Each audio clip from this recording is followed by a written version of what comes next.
Hello दोस्तों, स्वागत है आप सभी का फिर से एक बार आपके अपने YouTube चैनल में जिसका नाम स्टडी मार्क है। दोस्तों, आज की इस वीडियो में बात करने वाला हूं एफडीआई के बारे में। यानी कि जो आज का हमारा टॉपिक होगा वो होगा ग्लोबलाइजेशन का। बहुत ही इंपॉर्टेंट टॉपिक है कि प्रत्यक्ष विदेशी निवेश किसे कहते हैं, इसके गुण या दोष क्या हैं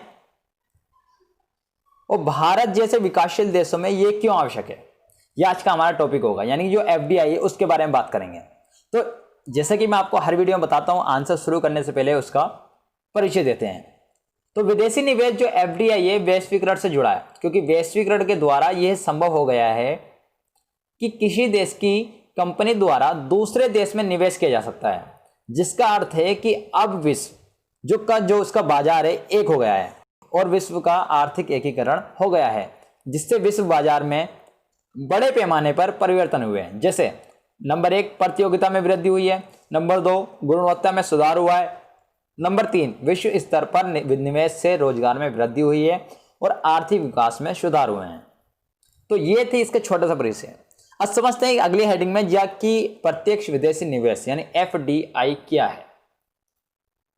प्रत्यक्ष विदेशी निवेश का अर्थ है कि जब किसी देश की कोई कंपनी किसी देश से यानी किसी दूसरे देश में पूंजी लगाकर उद्योग स्थापित करती है तो उसे प्रत्यक्ष विदेशी निवेश कहा जाता है। अर्थात किसी देश में दूसरे देश की कंपनी द्वारा उद्योग स्थापित करना और उसको बढ़ाना प्रत्यक्ष विदेशी निवेश है।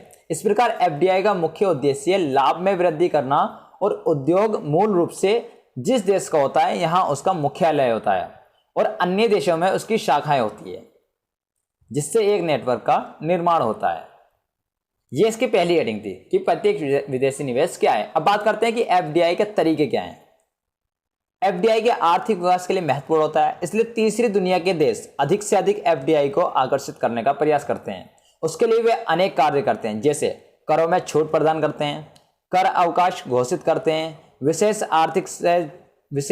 आर्थिक क्षेत्र जैसे स्पेशल इकोनॉमिक जोन का वन निर्माण करते हैं, आसान जो ऋण है उपलब्ध कराते हैं आदि वगैरह। और प्रत्यक्ष विदेशी निवेश के लाभों को देखते हुए इसे बढ़ाने के लिए अनेक प्रयास किए जाते हैं। अतः एफडीआई के अनेक तरीके हैं, जैसे पूर्ण स्वामित्व वाली कंपनी स्थापित करते हैं, यानी जो जिस पर पूरा स्वामित्व होता है। किसी कंपनी के शेयर खरीदते हैं, किसी कंपनी का अधिग्रहण कर लेना है, किसी कंपनी के साथ मिलकर संयुक्त उद्यम स्थापित करना आदि, ये इसके दूसरे तरीके हैं। अब बात करते हैं कि एफडीआई के लाभ क्या हैं या गुण क्या हैं।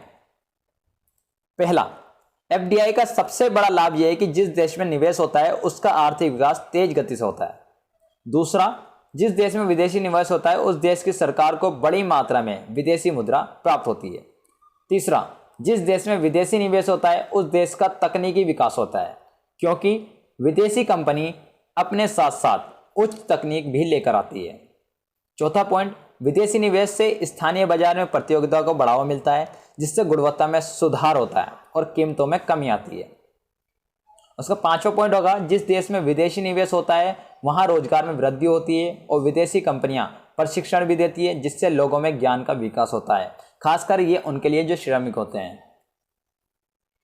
छठा पॉइंट, विदेशी निवेश में पैदा होने वाले लाभ पर सरकार को कर प्राप्त होता है, जिससे सरकारी आय में वृद्धि होती है। और लास्ट पॉइंट है इसके गुणों का, विदेशी निवेश के कारण उत्पादन में वृद्धि होती है, निर्यात भी बढ़ जाता है।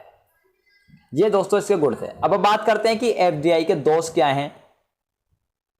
पहला जो दोष है वो है एफडीआई से छोटे स्थानीय उत्पादों के लिए खतरा उत्पन्न हो जाता है। दूसरा है विदेशी निवेश से देश की अर्थव्यवस्था पर विदेशी नियंत्रण को बढ़ावा मिलता है।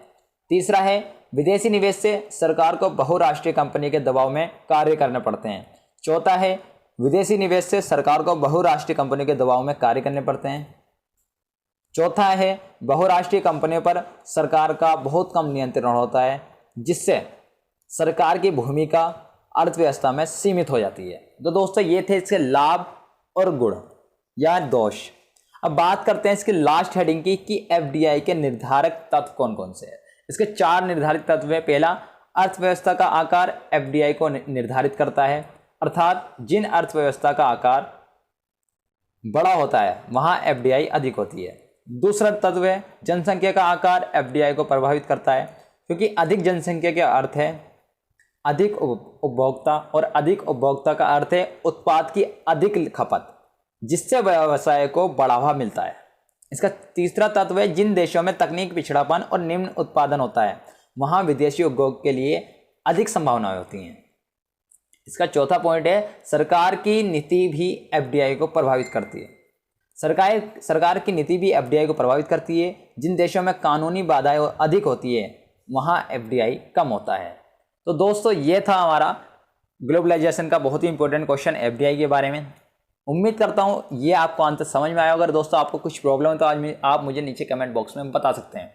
अगर दोस्तों आप और इस तरह की वीडियोस समझना चाहते हैं पॉलिटिकल साइंस से रिलेटेड, उनकी वीडियो मैं ऑलरेडी बना चुका हूँ, उनका लिंक मैंने नीचे डिस्क्रिप्शन में दे दिया है, तो आप वहाँ जाकर उन वीडियोज़ को दे सकते हैं। मिलते हैं जल्दी नेक्स्ट वीडियो में। Bye bye, take care, see you tomorrow, अस्सलाम वालेकुम, सब बखैर।